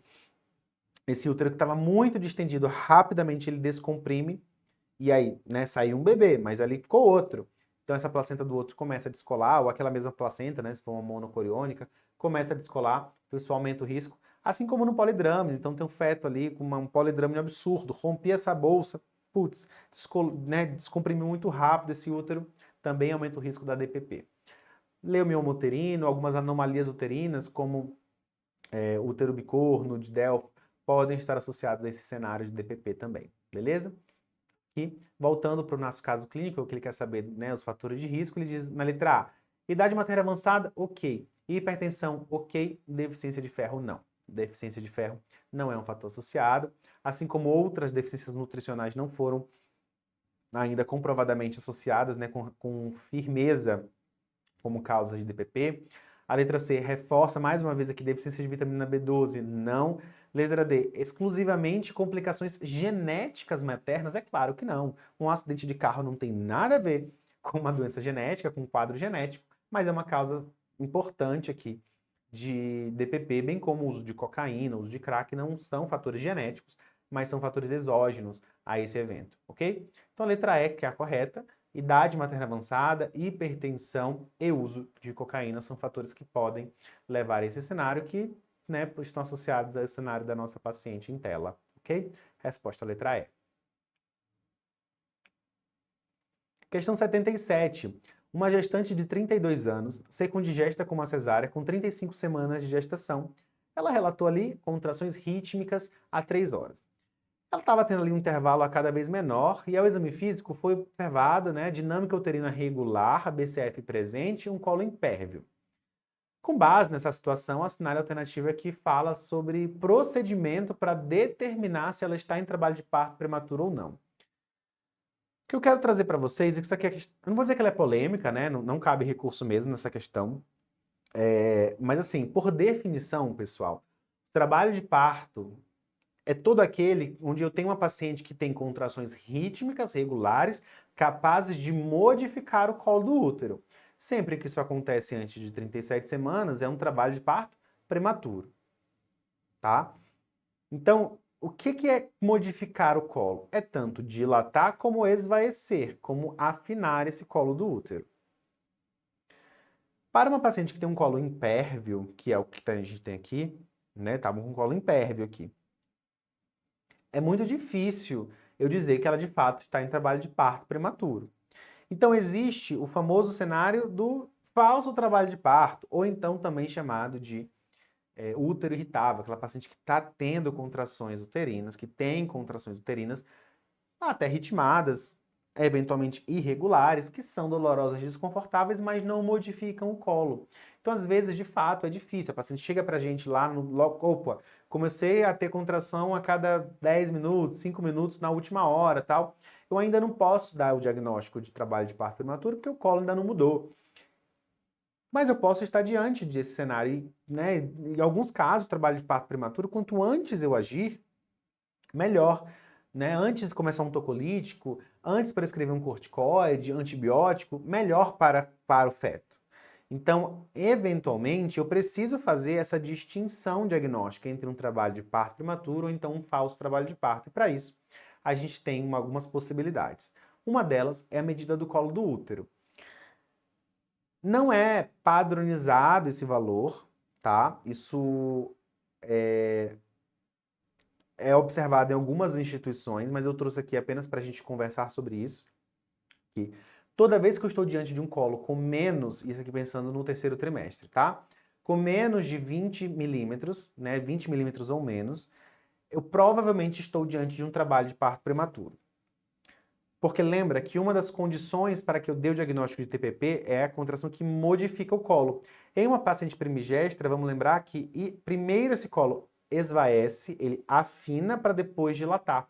Então, às vezes, ela não teve dilatação do colo ainda, mas esse colo já está afinando. E esse afilamento eu posso ver pela medida do colo do útero. Então, colos muito curtos aqui, né, menores do que 20 milímetros, provavelmente me indicam que uma paciente está em trabalho de parto. Colos maiores do que 20 a 30 milímetros, especialmente aqueles maiores de 30 milímetros, eles me indicam que provavelmente eu estou diante de um útero irritável, é um falso trabalho de parto, isso deve acalmar mais o meu coração. Existe uma outra possibilidade, que é o teste da fibronectina. A fibronectina é uma glicoproteína produzida pelo trofoblasto, tá? E que a gente faz ali um suavezinho, pega esse cotonete, colhe da região do cervical e aí vê se vai reagir, né? Coloca no para ver se vai reagir. E se um resultado positivo, isso me sugere um quadro de trabalho de parto prematuro. Claro que ele também pode estar positivo no cenário ali, por exemplo, de RPMO, né? Ruptura prematura das membranas ovulares. Mas ele foi desenvolvido para esse diagnóstico. E claro, se ele vier negativo, eu fico muito mais tranquilo que provavelmente não é um TPP, é um útero irritável também. Mas vamos lembrar, não, todo exame tem seu falso positivo, tem seu falso negativo. Não posso, opa, tá com contração, deu negativo, o exame vai embora, não é nada não. Não é assim também. Beleza? Mas ele vem para auxiliar nessa ideia, nesse diagnóstico. Vamos ver as alternativas. Olha só, letra A. Ultrassonografia do colo que deve estar menor do que 30 milímetros. Errado. A gente vai pensar que provavelmente eu estou diante de um TPP quando esse colo está menor do que 20, mais ou menos. Letra B fala um colo menor do que 40 milímetros, olha só. Até colo curto, né? Diagnóstico de colo curto é quando eu tenho um colo ali menor do que 25 milímetros, né? Só para vocês saberem, por volta, né, no terceiro trimestre, ali, depois das 32 semanas, a mediana do comprimento de colo cervical gira em torno de 32 milímetros. Então, um colo de 35, que é menor que 40, óbvio, tá tudo bem, tá? Então, letra B tá errada. A letra C ele já coloca o valor de corte ainda mais alto, né? 50 milímetros. Gente, um colo de 5 é um colo gigantesco já, tá? Numa grávida com colo de 5, putz, não tá nem, tem alguma coisa errada aqui. Ok? Então, letra C tá errada. Letra D fala de uma forma bem global, bonitinha, e é isso que vocês precisam saber, marcar em prova, né? Medida do colo e fibronectina fetal compatível com TPP. Não se comprometeu com nada, não colocou valor, nada. Nem disse se a fibronectina é positiva ou negativa. Então, mesmo que você não soubesse, pô, a letra D tá muito bonita aqui. Né? Mesmo que você não soubesse o que era a fibronectina fetal, a letra D, caraca, tá muito boa aqui. É isso aí. A teste da fibronectina fetal é muito útil para o diagnóstico, né, para reforçar o diagnóstico do TPP, bem como a medida do colo do útero. E a letra E fala em teste da fibronectina fetal negativa, que exclui TPP, mesmo com colo menor do que 30. Errado, tá, gente? Todo exame tem seu potencial falso negativo, tá? Foi colhido errado, o material tá ruim. Eu não posso simplesmente excluir o TPP completamente com fibronectina fetal negativa, ainda mais com colo que está em tendência a afilamento, né? Então, tem contrações, está afinando o colo, pô, provavelmente é um TPP mesmo que a fibronectina esteja negativa. Ok? Então a resposta correta, letra D. Questão 78. Aqui eles foram muito específicos. Eles querem saber quanto as orientações da Sociedade Brasileira de Endócrino e a Febrasgo, como que a gente rastreia e faz o tratamento de hipotireoidismo na gravidez. A gente teve uma mudança recente do position statement da Febrasgo, né, dos posicionamentos de fato da Febrasgo quanto ao rastreamento do hipotireoidismo. Provavelmente foi por isso que eles trouxeram essa questão para a gente, porque até 2021 não estava indicado o rastreamento universal. A partir de 2022, a Febrasgo mudou de ideia. Então, olha só. Quando é que a gente rastreia o hipotireoidismo na gravidez? Esse rastreamento está indicado sempre nos locais que têm condições técnicas e financeiras plenas para realizar o seu rastreamento e a conduta adequada. Então, se eu estou num lugar, numa instituição, onde eu tenho um laboratório acessível, que eu tenho medicação acessível, tá, eu vou indicar o rastreamento para todo mundo. Agora, se eu estou num lugar onde eu tenho um laboratório que é difícil, que eu tenho limitação de recursos financeiros, eu tenho dificuldades outras, eu preciso limitar essa oferta e direcionar essa investigação para aquelas pacientes que mais potencialmente vão se beneficiar. Quem são essas pacientes? Os pacientes que apresentam risco aumentado para o hipotireoidismo, que seriam aquelas mulheres com mais de 30 anos, que já têm um histórico de doença autoimune, as pacientes com obesidade, pacientes com história de abortamento de repetição ou partos prematuros, múltiplas, ou seja, fatores de risco para o hipotireoidismo na gravidez. Esse grupo populacional certamente se beneficia desse rastreamento. Agora, se eu estou num lugar que tem condição técnica, financeira plena para executar o rastreamento e o controle e segmento dessas pacientes, depois, beleza, eu doso para todo mundo. Claro que eu também vou dosar para aquelas pacientes que têm sintomas típicos de hipotireoidismo. Aqui não vai ser rastreamento, aqui vai ser investigação. Aquelas pacientes com obesidade, né, intolerância ao frio, depressão, constipação, bradicardia, sintomas típicos de hipotireoidismo, claro, também merecem ser investigados. Mas aqui não é rastreamento, é investigação. O que a Febrasgo diz sobre o diagnóstico e o tratamento do hipotireoidismo? É o seguinte: hipotireoidismo corresponde a toda mulher que tem um TSH acima de 4. Teve um TSH acima de 4, não tem dúvida, estou diante de um hipotireoidismo. Quando eu tenho um TSH acima de 10, esse já é um hipotireoidismo clínico. E aí está indicado imediatamente levotiroxina 2 microgramas por quilo por dia.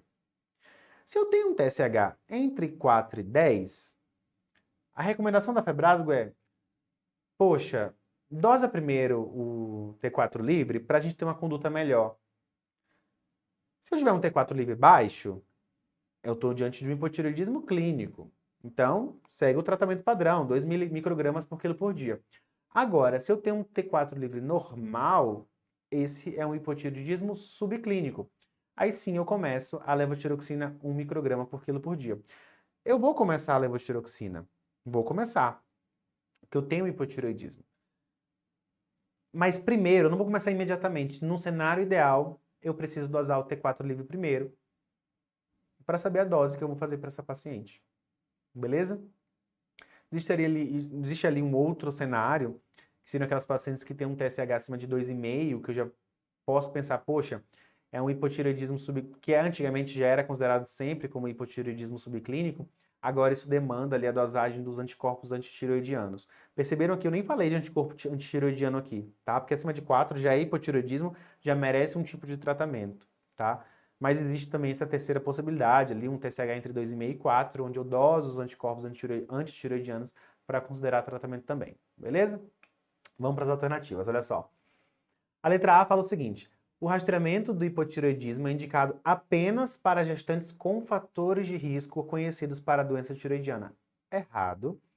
No cenário de um lugar ideal, eu vou dosar para todo mundo, tá?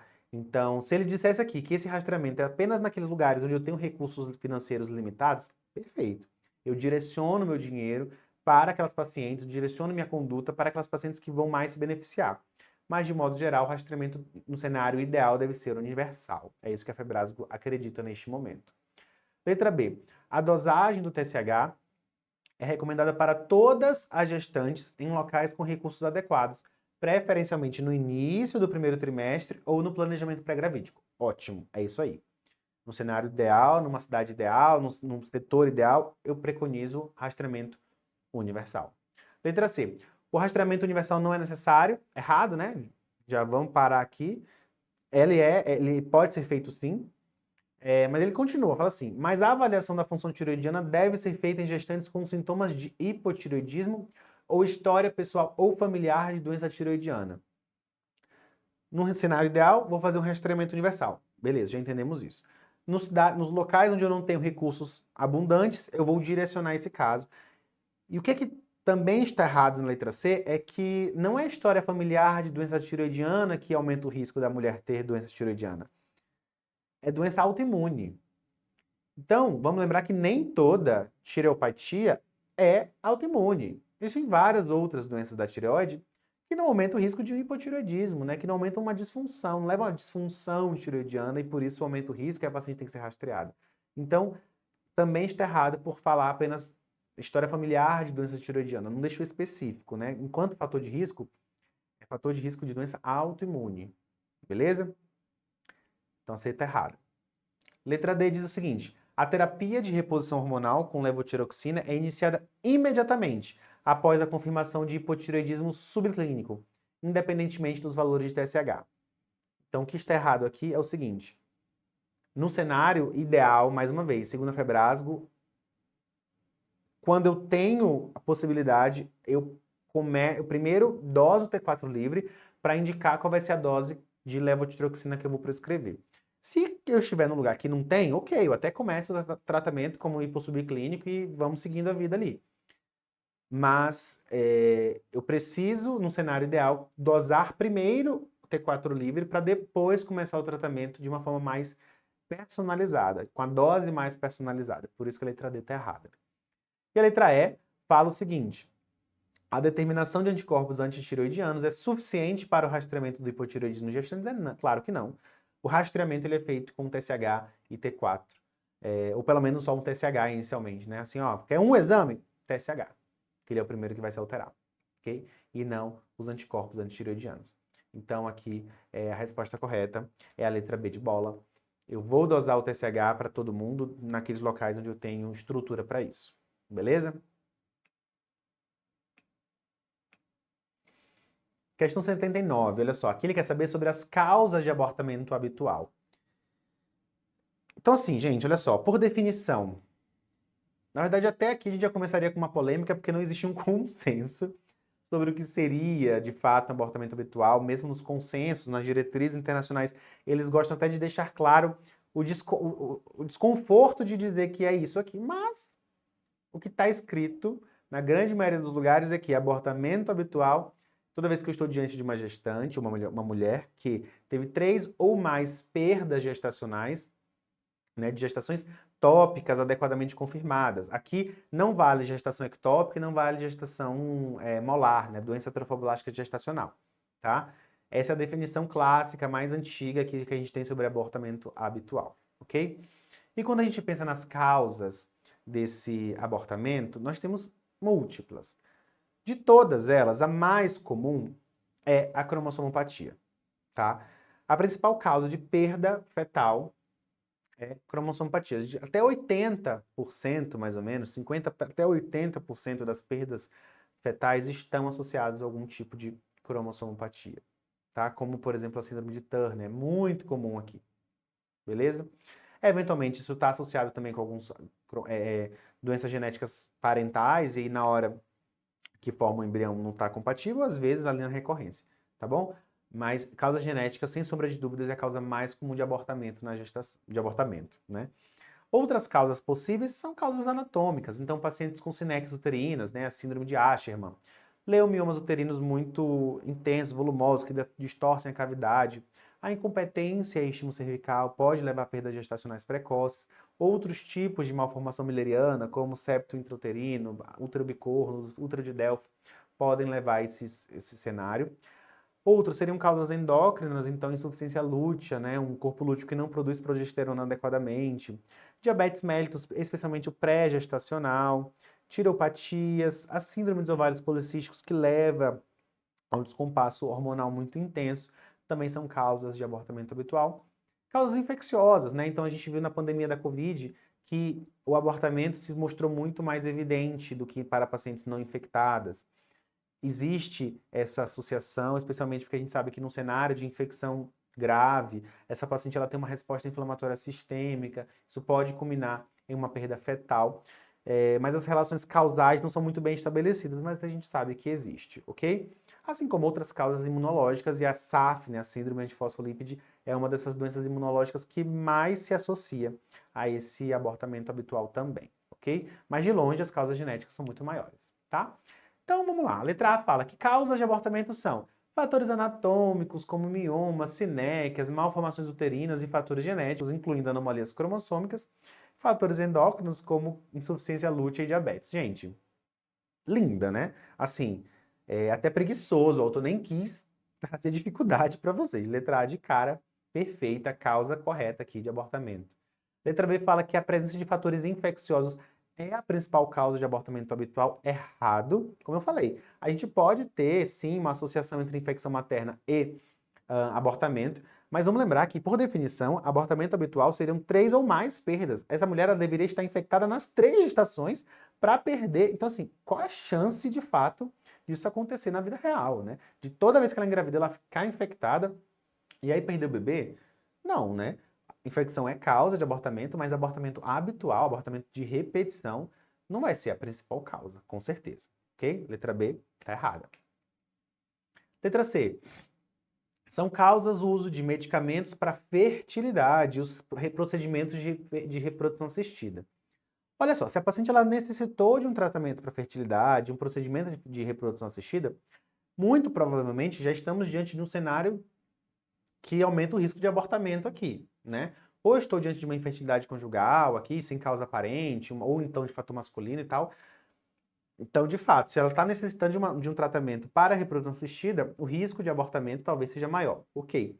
Mas não é o uso da medicação, tampouco a terapia, o procedimento de reprodução assistida que aumenta o risco, que isso é uma causa de abortamento habitual. Pelo contrário, é uma causa de gestação evolutiva e não de abortamento habitual. Ok? Letra C, errada.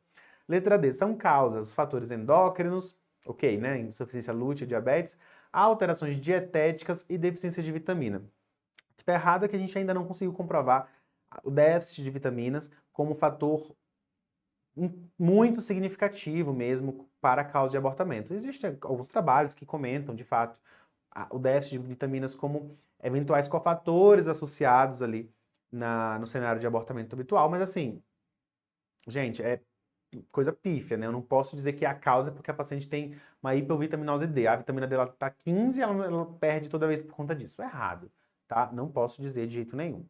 Letra E, são causas, fatores anatômicos, mioma, sinex e tal, bem como fatores psicológicos e estresse.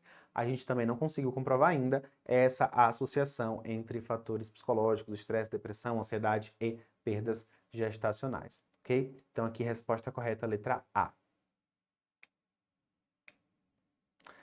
Última questão do SUS São Paulo, das questões de ginecologia e obstetrícia. Vamos aqui para a questão 80.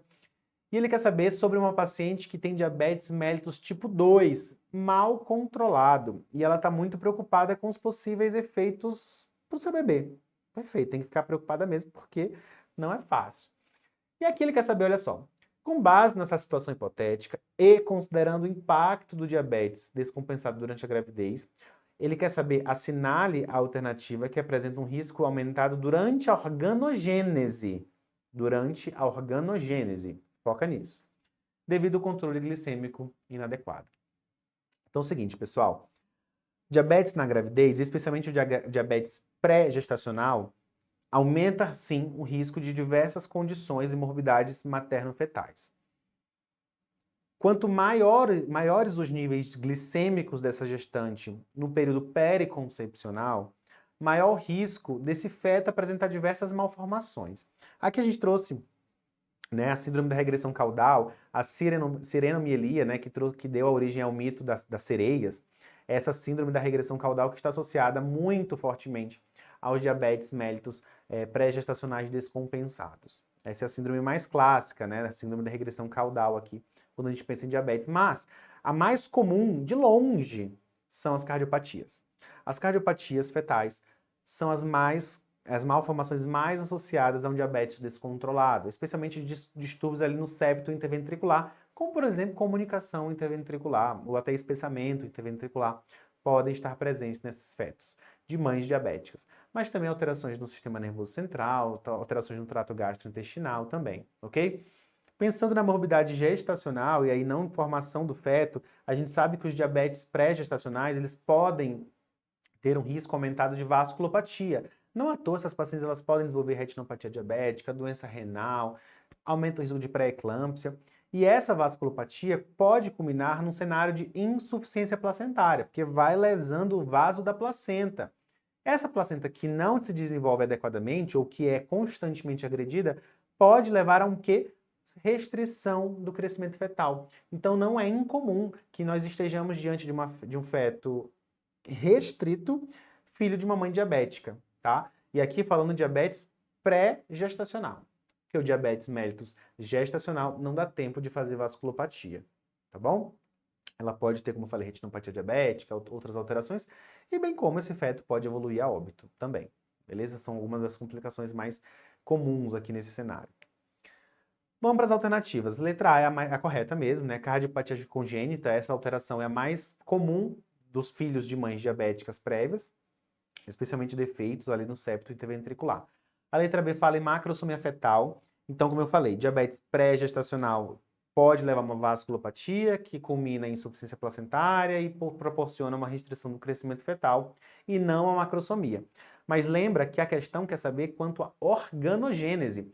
Macrosomia não existe no processo de organogênese, tá? Assim como o polidrâmino também não existe no processo de organogênese. O polidrâmino, ele nada mais é do que o líquido aumentado. Mais de 60% dos casos de polidrâminos têm origem idiopática. E, beleza, né? Acima de 20 semanas de gestação, eu posso, mesmo no diabetes ali, que tem vasculopatia, eu posso ter uma polidrâmino sim, né? Esses níveis glicêmicos aumentados podem culminar um aumento da diurese, né? Excreção urinária fetal, e aí ter líquido muito aumentado, mas isso geralmente na segunda metade da gravidez. E mais uma vez ele quer saber sobre o processo de organogênese. Então a letra C não pode ser a certa aqui. A letra D fala em rim ferradura. O rim ferradura, de fato, é uma malformação fetal que ocorre no processo de falha da migração desses rins que estariam na região da pelve e iriam ali para o abdômen. Essa falha anatômica, essa malformação aqui, não está associada com diabetes, né? Costuma estar associada com algumas cromossomopatias. Então, algumas doenças cromossômicas, como trissomia do 21, síndrome de Down, síndrome de Edwards, trissomia do 18, podem evoluir, podem se apresentar com rim ferradura. E a displasia pulmonar, quando a gente pensa em malformação pulmonar, a gente tem que pensar especialmente no cenário de oligoâmnio, então na hipoplasia pulmonar, quando esse feto não consegue desenvolver o seu pulmão porque está no ambiente de oligoâmnio, ou até naquele cenário de hérnia diafragmática, onde eu tenho esterilização dos órgãos, não é nem esterilização, né, mas é herniação mesmo dos órgãos abdominais para a região torácica, e o pulmão não se desenvolve. Isso também não está associado ao diabetes, ok? Então, a resposta correta aqui, cardiopatia congênita, é isso que a gente tem que pensar no filho de uma mãe diabética prévia, beleza? Resposta letra A. Bom, e aqui a gente finaliza nossas questões de ginecologia e obstetrícia na prova do SUS. Como eu falei no começo, foram questões muito diretas, né? Qual é o diagnóstico, qual é a conduta, coisa muito mais específica, sem necessidade de um raciocínio clínico muito aprofundado. Uma outra questão difícil mesmo, né? Que de fato demanda um conhecimento muito específico, mas de um modo geral, uma prova bem tranquila. Na nossa opinião aqui não vale nenhum recurso, vamos esperar para a gente discutir isso com você mais à frente, beleza? Continua com a gente, ainda tem muita coisa boa por aí. Tchau, tchau, gente, abraço.